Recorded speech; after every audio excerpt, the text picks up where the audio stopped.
Ok, el pasaje que acabamos de leer, hermanos, am,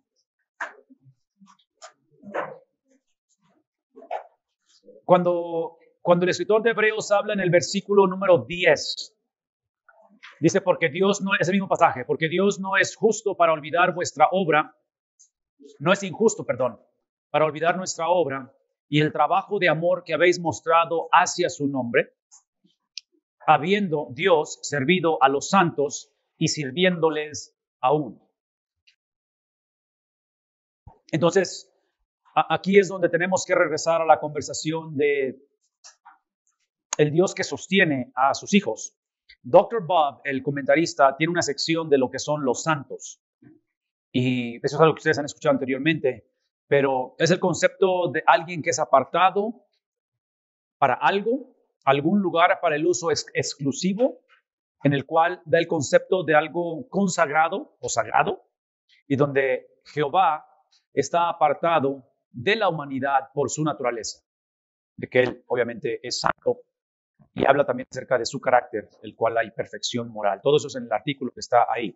Antes de leer lo demás, quiero que regresemos a la experiencia, tal vez la base de pactos, de separación, de algo exclusivo, es Abraham. Porque ustedes recuerdan el pacto que hace Dios con Abraham. Habla de cómo escoge él a Abraham para escoger una familia, para escoger una nación, para escoger al mundo. El concepto de la guerra santa, ¿saben de qué estoy hablando? ¿Lo han estudiado? ¿Lo han visto? Introducido en el libro de Josué. Es un concepto de ser consagrado o apartado, donde el Señor le indica a Josué, cuando llegues, posees la tierra, vas a hacer y la palabra siempre se me olvida, pero creo que se dice genocidio. Así se dice, genocidio, que es típicamente lo que el ateísmo usa en contra del cristianismo, de cómo es posible que haya un Dios que sea un bárbaro, que sea un despiadado y que ordene que mate gente. ¿Verdad? ¿Recuerdan eso? Entonces, es una cosa que, otra vez, ya hemos hablado de esto, del Dios de justicia, Dios de misericordia. Esos conceptos se funden, se fusionan en la cruz. Entonces, ese concepto de separación, donde Dios le ordena al pueblo de Israel cuando posees la tierra, no te cases con ellos, no te fusiones con ellos porque va a terminar mal la cosa. Entonces, el concepto de separado, de consagrado, es lo que estamos hablando ahorita. Entonces, cuando pienso en Abraham y pienso en su consagración o separación, el pacto que hemos hablado acerca de ello, encontramos la introducción de la práctica de la circuncisión, que es, otra vez, es una ilustración tangible, obviamente, de que estás cortando y estás siendo consagrada a la persona. Pero lo que quiero que se lleven en mente conforme leemos este artículo, que el artículo no lo menciona, pero como quiero mencionarlo, esa consagración o esa separación, porque hemos visto cómo la verdad es presentada en una tensión con dos situaciones o dos implicaciones, es el hecho de entender que Dios está diciéndole a Abraham, ok, la circuncisión es que tú eres cortado del resto de las naciones y serás mi pueblo, ¿verdad? Por el pacto que tenemos. Pero cuando el pacto es violado, si es que es violado, así como te consagro y te separo para mí, así vas a ser separado de mí también. Entonces es una implicación doble. Consagrado para mí, pero también, o separado para mí, pero separado de mí. Porque ahí es donde vamos a encontrar otra vez, convenencieramente podemos empatizar uno a expensas de otro y pensar que si soy salvo y he sido separado o consagrado para Dios, nada me separa de Él, entonces no importa lo que haga, no pierdo la salvación.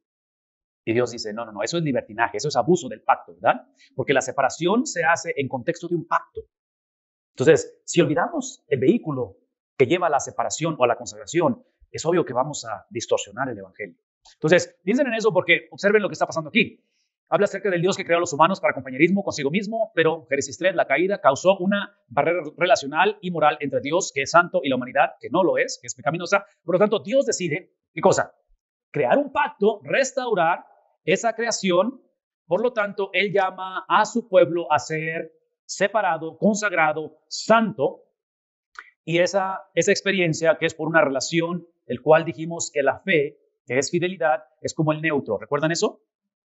En otras palabras, Dios quiere restaurar, Dios desea restaurar, Dios provee el vehículo de la restauración, Génesis capítulo 15, la simiente de la mujer, eventualmente es algo que sucede antes de que Abraham aparezca. Entonces, cuando Abraham aparece, es obvio, y ese es un principio que a lo mejor necesitas llevar también. Cuando Abraham aparece, desde un principio era obvio que el punto del pacto con Abraham, el punto de escoger a Abraham, de separar a Abraham, de consagrar a Abraham, consagrar una familia, consagrar una nación, no se trataba de bienes y raíces. Incluía bienes y raíces. No se trataba de un grupo étnico, incluía un grupo étnico. Pero Génesis capítulo 3, versículo 15, que es la primera promesa mesiánica, desde antes de Abraham, la solución para restaurar el compañerismo era a través de una persona. ¿Verdad? Era Cristo. Dios desde Génesis lo establece, en la simiente de la mujer.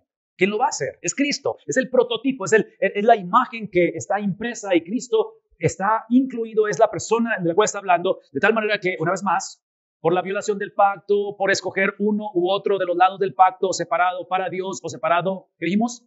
De Dios, es donde empieza la confusión y los judíos trágicamente se enfocan en bienes y raíces, los judíos trágicamente se enfocan en grupo étnico y empiezan a crear el VIP, la supremacía y el resto lo conocemos. Todo eso es la consecuencia de violar el pacto, de abusar lo que Dios había dado. Entonces, cuando leemos aquí que por una relación de fe, ¿verdad? El pacto lo establece Dios. ¿Cómo lo vivimos? A través de la fe. Y dijimos hace días que la fe es, usando la analogía del sistema eléctrico, la fe es el neutro. Porque la fe lo que hace es que hace que el pacto sea beneficioso. Sin la fe, el pacto se hace destructivo, como la electricidad. ¿Cómo haces que la computadora se beneficie de la electricidad? Es a través de una corriente regulada. No nada más corriente, ¿verdad? Porque si le meto corriente de alta tensión, bye, computadora. Se acaba la computadora. Entonces, la presencia de Dios, el pacto de Dios está basado en quién Dios es. Y como Dios es incontenible, ¿está bien dicha la palabra? Como Dios es algo que el hombre no puede contener, la única manera en que Dios se hace beneficioso al hombre es a través de un regulador, como el neutro. Y ese regulador es la fe. Entonces, por eso estamos diciendo aquí, por una relación de regulada, beneficiosa, con Dios que es incontenible, su pueblo es que llega a ser, ¿qué cosa? Llega a ser santo. Y llega a ser santo por su posición en el pacto en él. Entonces aquí entramos otra vez en la legalidad. Legalmente somos santos, ¿verdad? Hay una legalidad en ese aspecto. A lo mejor no nos sentimos santos, a lo mejor no actuamos como santos, pero es como el matrimonio. En el caso mío, tengo 22 años de casado, legalmente estoy casado, eso no implica que vivo como casado, que me siento casado, que actúo como casado. ¿Me explico? Pero legalmente estoy casado. Entonces, mi actitud, mi comportamiento no altera mi estatus legal. Probablemente lo complica y probablemente sea un matrimonio completamente disfuncional, pero la realidad es que eso no altera. Lo único que altera la legalidad del matrimonio es otra experiencia legal que se llama divorcio. Independientemente de qué sentimientos haya o cómo está la situación. Entonces, traduzcan eso en la relación con Dios, que muchas de las veces en nuestros sentimientos, en nuestra condición, en nuestra actitud, no nos sentimos santos o salvos, pero legalmente lo somos. ¿Me explico? Entonces, ahí es donde quiero que vean el lenguaje de esta santificación o santidad que hay en nosotros. Por lo tanto, dice él, está basado en una posición pactante o basada en el pacto, el cual, una vez más, en el pacto, regresando a Abraham, ¿quién es el que crea el pacto y cumple el pacto? No Abraham, Dios. Entonces, la legalidad está basada en él, ¿verdad? Pero son llamados también para vivir santamente o en santidad. Entonces, la legalidad, a la luz de la Biblia, produce un estilo de vida, ¿verdad? Un estatus legal produce un estilo de vida. Por eso es que he enfatizado varias veces que el no cristiano legalmente tiene la obligación legalmente de pecar y el no cristiano no tiene opción, tiene que pecar. Entonces el no cristiano peca porque tiene, el cristiano que legalmente ha sido libre del pecado, que todavía pecamos porque queremos, no porque tenemos. ¿Verdad? ¿Qué implica ello? El cristiano, escuchen eso, el cristiano no lucha, seguimos luchando, no lucha contra el pecado hacia vencer el pecado. El cristiano lucha contra el pecado desde la victoria de Cristo, porque Cristo ya venció el pecado.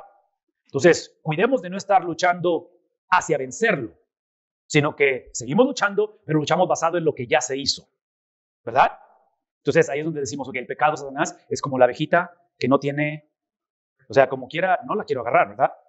Como quiera, no quiero jugar con ella, como quiera, no, si tratamos eso, o sea, está viva como quiera, ahí anda como quiera y causa molestia, pero realmente no nos puede hacer absolutamente nada. El pecado no cambia mi estatus legal. Eso es lo que tengo que decir, porque está basado en un pacto. Ok, entonces, a raíz de ello, es que Él nos llama a vivir de una manera santa. Mateo 5:48. Este vivir santo es posible, es posible, porque los creyentes han sido o son aceptos y son, ¿qué cosa? Perdonados en su totalidad, no porque merecemos ser perdonados, no porque Dios sea un Dios de misericordia, lo cual lo es, pero es por la vida y por el sacrificio de Cristo. De lo cual, la presencia de su Espíritu en sus mentes y en los corazones, en este caso, el lenguaje de presencia del Espíritu Santo en nuestras mentes y corazones, que en este caso, regreso a Apocalipsis 3:20, son los 33 años de vida de Cristo, porque tener al Espíritu de Dios en mí, y esto va a sonar un poquito controversial, pero como que lo voy a decir, es tener al segundo Jesús en mí. Porque el Espíritu Santo es el segundo Jesús, ¿no es cierto? No que haya dos, así es que no lo pongan en Facebook ni hagan cosas. Simplemente estoy diciendo que no es uno u otro, es el mismo. ¿Sí me explico? Entonces, Apocalipsis 3:20, cuando hemos explicado la analogía de abrir la puerta y dejarlo que entre, no para llenura, no para sello, pero para llenura, o para ser llenado, estoy hablando de quien está entrando constantemente a mi vida diariamente. ¿Es quién? Son los 33 años de vida de Cristo.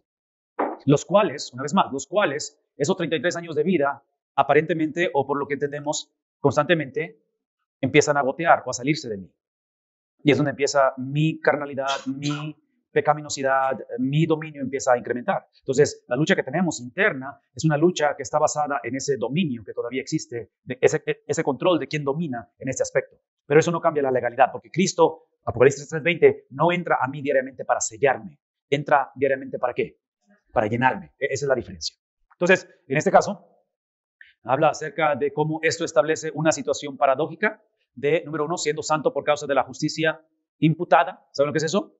Sí, es la doble transacción, la doble imputación, la doble transferencia acerca de Cristo, ¿sí? Siendo Él santo, eso es lo que Él depositó en mí. Son los 33 años de vida, su justicia, su santidad, su perfección es puesta en mí, de tal manera que somos llamados a vivir de una manera santa por causa de la presencia del Espíritu. Entonces, lo que quiero que se lleven con eso también es de que esta cuestión de la santidad no es, la santidad o la santificación no es la ausencia de pecado, es el crecer a la imagen de los 33 años de vida de Cristo.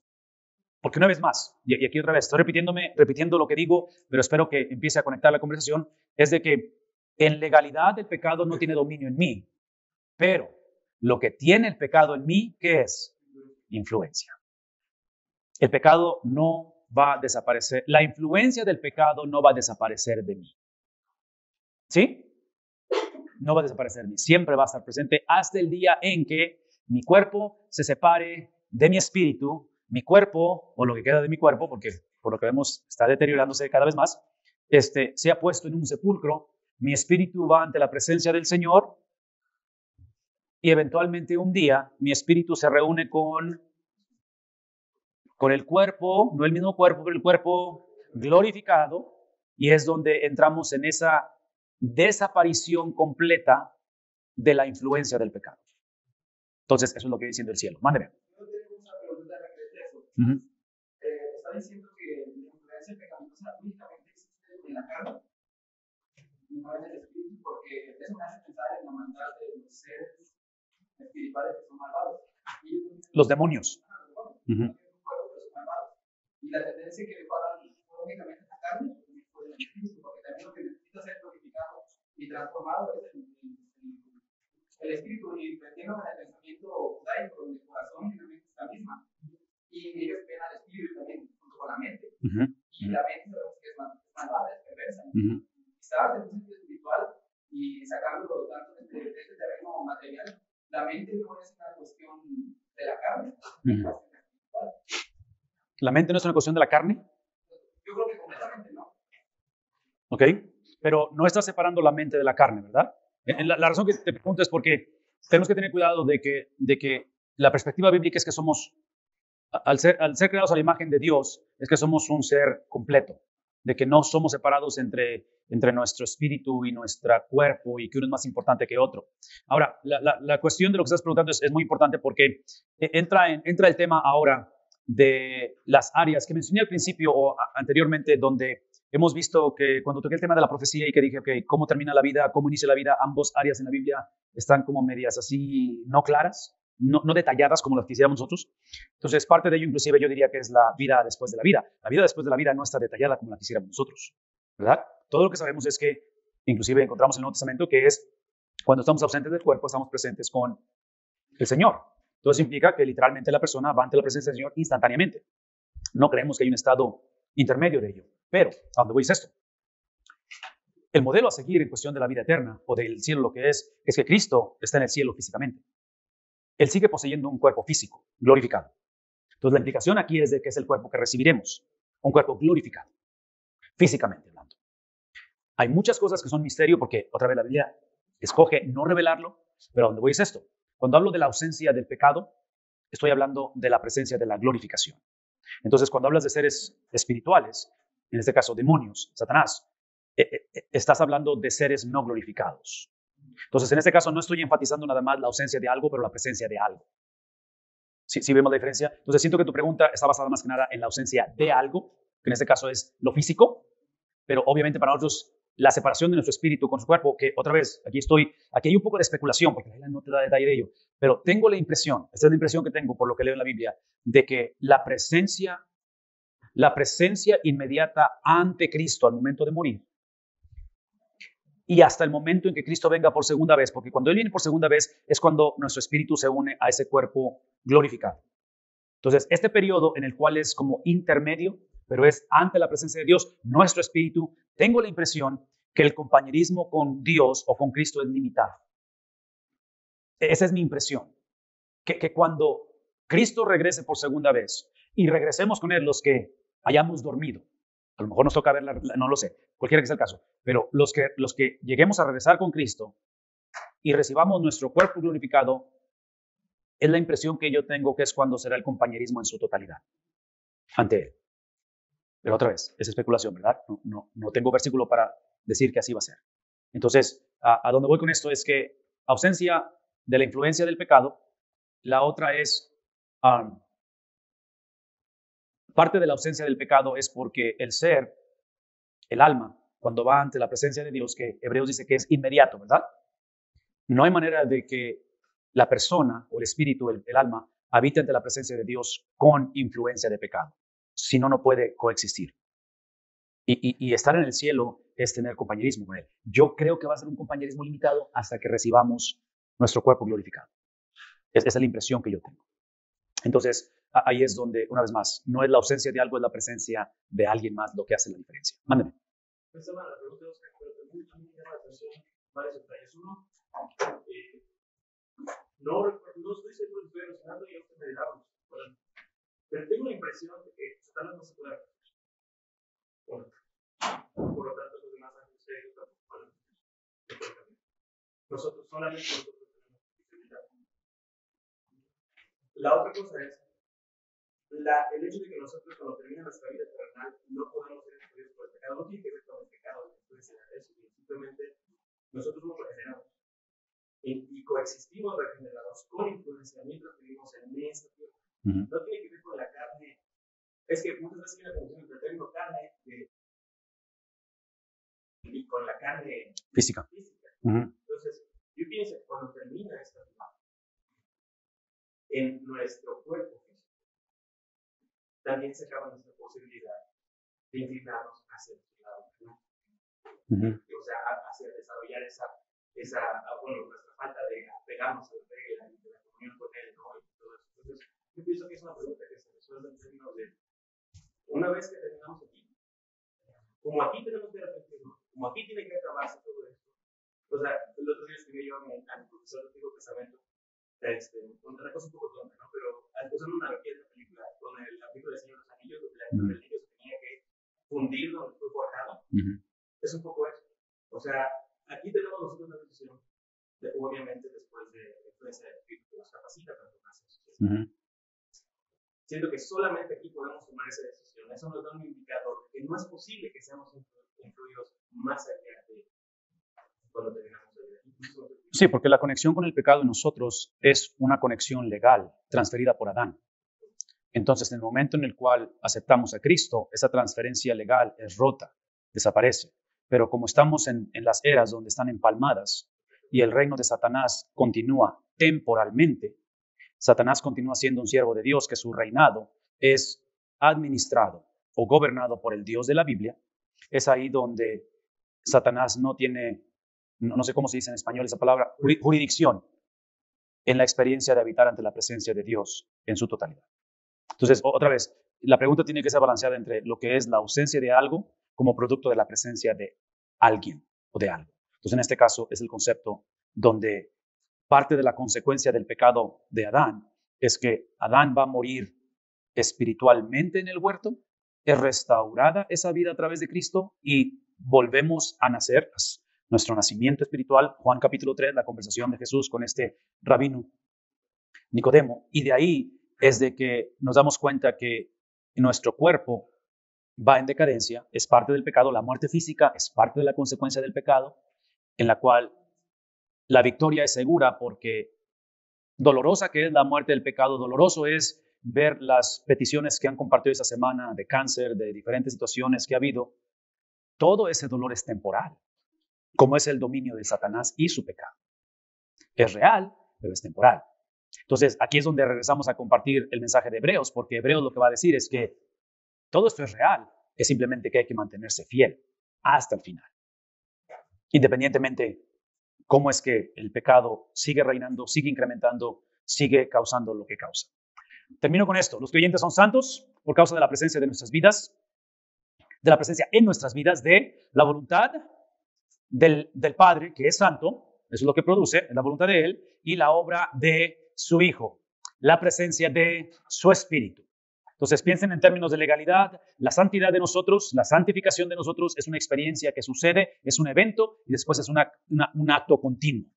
Somos legalmente posicionados. Sí, y aquí es donde entra una conversación que no vamos a tener tiempo de hablarlo, pero ¿cómo es que legalmente puedo ser santo y a la misma vez necesito ser santificado? Y estoy siendo santificado. Entonces, una vez más, en mi mente regreso a la experiencia de un sello de su Espíritu y de una llenura de su Espíritu. La doctrina del Espíritu Santo es la que nos ayuda a entender este tipo de procesos legales y el componente humano de continuar ese peregrinar con Él. En el Nuevo Testamento siempre se refiere a los santos en un contexto, eso es importante, muchachos, en un contexto de pluralidad. ¿Qué implica ello? Que el llegar a ser salvo o sellado es para ser parte de, no simplemente del cielo, no simplemente de una vida en la cual es literalmente para ser parte de una familia. El ser parte de una familia, de un cuerpo, todo lo que es el lenguaje que usa el Nuevo Testamento, por lo tanto, la fidelidad, la fe, la fidelidad, la consistencia, la perseverancia comienza con una recepción o con una legalidad a nivel personal. Y por favor, no sé si pueden escribir eso en sus notas o por ahí, pero esa legalidad, esa transacción legal se lleva a cabo de una manera personal, no de una manera individual. Y hay una diferencia entre personal e individual. ¿Por qué? Porque aceptar, reconocer, vivir la presencia de Cristo, ser consagrados, separados para santidad. Entonces, soy separado para Dios y no llegar a ser apartado o separado de Dios, al parecer mucho tiene que ver de un cristianismo individualista, que es lo que predomina hoy en día. Entonces, ahí es donde tenemos que tener cuidado, porque dice aquí que es un componente, cuando la Biblia, el Nuevo Testamento, refiere y usa la terminología de santos o santidad o ser apartados, la Biblia típicamente, normalmente no habla de que tú fuiste apartado. La Biblia dice que fuimos apartados. Entonces, ahí es donde entramos en esa experiencia de algo personal, pero la experiencia personal conduce a un compañerismo en el cual se experimenta de una manera colectiva. Todo creyente es dotado para la salud, para el crecimiento, para el bienestar del cuerpo de Cristo. Por lo tanto, es que somos, de acuerdo a la doctrina de elección en el Antiguo Testamento, somos elegidos para servir. En el Nuevo Testamento es para similitud a Cristo. La santidad es característica de ¿qué cosa? No de hombres perfectos, pero de hombres y mujeres que pertenecen a la familia del que es perfecto. Y ese es Cristo. Entonces, es parte de la santificación o de la santidad que está presentando ahí.